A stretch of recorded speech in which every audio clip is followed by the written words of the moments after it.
Friends tech மகேந்திராலேருந்து வந்து பாருங்க, உங்களுக்கு வொர்க் ஃப்ரம் ஹோம் ஜாப்ஸ் வந்து குடுத்துருக்காங்க. ஸோ, உங்களுக்கு இதில கல்வி தகுதினா, நீங்க குறைந்தபட்சம் 12த் முடிச்சதுலருந்து நீங்க டிப்ளோமா முடிச்சிருந்தாலும் சரி, நீங்க டிகிரி முடிச்சிருந்தாலும் சரி, நீங்க எலிஜிபிள் தான். ஸோ, மினிமம் குவாலிஃபிகேஷனே 12த் தான். ஸோ, இதில வந்து ட்ரெய்னிங் சேலரின்னு பொறுத்தவரைக்கும் பாருங்க, 20,000 இருக்கும். ஆஃப்டர் ட்ரெய்னிங்க்கு அப்புறம் 35Kக்கு மேல உங்களுக்கான சேலரி வந்து வரும். ஸோ, உங்களுக்கு இதில நீங்க அப்ளை பண்ணி முடிச்சதுக்கப்புறம் 15 டேஸ்லயே வந்து பார்த்தோன்னா, உங்களுக்கு மெயிலுமே வந்து வரும். நீங்க ஷார்ட் லிஸ்ட் ஆயிட்டீங்கன்னா, மெயில் வந்து உங்களுக்கு வந்து 15 டேஸ்லக்குள்ளார வந்துரும். ஸோ 38 மாவட்டத்தினருமே விண்ணப்பிக்கலாம். இப்ப இந்த வேலைக்கான கேரியர்ஸ் சைட் நம்ம பார்க்கலாம். ஸோ கைஸ் இதான் வந்து பாருங்க உங்களுக்கு official careers site. So Tech மகேந்திராலருந்து பாருங்க வொர்க் ஃப்ரம் ஹோம் ஜாப் வந்து இப்போ வந்து உங்களுக்கு குடுத்துருக்காங்க. ஸோ இதில வந்து பாருங்க மினிமம் குவாலிஃபிகேஷனே வந்து நீங்க 12த் முடிச்சிருந்தாலே எலிஜிபிள் தான். ஸோ அப்படி இல்லன்னா நீங்க டிப்ளமோ முடிச்சிருந்தாலும் அப்ளை பண்ணிக்கலாம். எனி டிகிரி முடிச்சிருந்தாலுமே நீங்க எலிஜிபிள் தான். நீங்க அப்ளை பண்ணிக்கலாம். ஜாபோட ரோல பொறுத்தவரைக்கும் கஸ்டமர் சப்போர்ட் எக்ஸிக்யூட்டிவ்ல வந்து உங்களுக்கு வந்து எடுக்குறாங்க. ஸோ இந்த இடத்துல வந்து பாருங்க ஸ்டார்ட்ன்னு குடுத்துருப்பாங்க.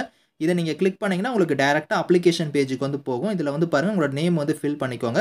அதே மாரி உங்களோட ஆதார்ல இருக்கிற மாரி இந்த நேம் வந்து இங்க ஃபில் பண்ணிட்டு, அதுக்கப்புறம் உங்களோட மொபைல் நம்பர், உங்களோட email ID, so date of birth, உங்களோட லாங்குவேஜ் வந்து என்ன லாங்குவேஜ் தெரியுமோ அத நீங்க சூஸ் பண்ணிக்கலாம். இப்ப நீங்க தமிழ்நாட்ல அப்ளை பண்றீங்கன்னா, தமிழ் வந்து சூஸ் பண்ணிக்கோங்க. அதுக்கப்புறம் ஸோ டிகிரி என்ன குவாலிஃபிகேஷனோ அத நீங்க குடுத்துருங்க. அதுக்கப்புறம் உங்ககிட்ட என்ன பிராட்பேண்ட் கனெக்ஷன் வந்து இருக்கோ, அத நீங்க ஃபில் பண்ணிக்கோங்க.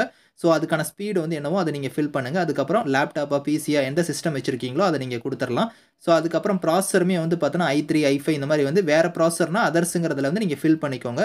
ஸோ லொகேஷன் உங்க மாவட்டம் எதுவோ அத நீங்க இதில சூஸ் பண்ணிட்டு, அதுக்கப்புறம் உங்களோட ஏஜ் வந்து இதில ஃபில் பண்ணிக்கோங்க. ஆதார் நம்பரும் ஃபில் பண்ணிட்டு சப்மிட் குடுத்துட்டா போதும். ஸோ ஃபர்தரா நீங்க வந்து ஷார்ட் லிஸ்ட் ஆகுறீங்கன்னா, உங்களுக்கு இமெயில் மூலியமா வந்து பார்த்தோன்னா, ஒரு 15 டேஸ்க்குள்ளார வந்து உங்களுக்கு மெயில் வந்து வரும். ஸோ ஃபர்தர் ரவுண்ட் என்னவோ அத நீங்க வந்து அட்டெண்ட் பண்ணிக்கோங்க. ஃப்ரெஷர்ஸும் இதுக்கு எலிஜிபிள் தான். எக்ஸ்பீரியன்ஸ் இருந்தாலுமே நீங்க வந்து அப்ளை பண்ணிக்கலாம். இதுக்கான லிங்க்ஸ் வந்து நான் கீழ குடுக்குறேன். Thank you friends.